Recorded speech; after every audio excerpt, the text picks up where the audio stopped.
Reply వచ్చింది. అక్కడ జైపాల్ రెడ్డి అనే అతను ఉంటాడు, ఇంకెవరో దినేష్ రెడ్డో ఏదో ఆయన పేరు గుర్తులేదు, వాళ్ళని అడగాలట, వాళ్ళు టైం ఇస్తారట.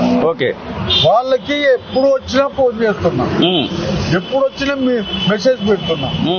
నేను మెసేజ్ పెట్టి టైం అడిగితే దానికి సమాధానమే ఉండదు. ఓకే, అయినా వాళ్ళు టైం ఇచ్చినా ఇవ్వకుండా పోయి అది చేద్దామంటే గేటు కాడికి పోతే గేటు కాడ బందోబస్తు, ఆ బందోబస్తులో ఉన్నటువంటి అధికారులు, పోలీస్ అధికారులు, సిబ్బంది వీళ్ళు ఫోన్ చేయరు.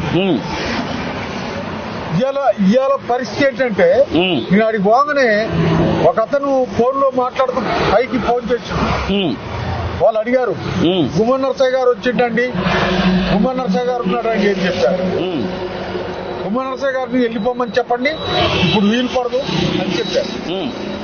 అంటే ఈ గవర్నమెంట్ లేదు, ఈ ముఖ్యమంత్రి ఎవరి కోసం, ఎవరికి సేవ చేస్తాడు? అలాంటి వాళ్ళ నుంచి తీసుకుంటే ప్రజా సమస్యలు ఏంటో వస్తాయి.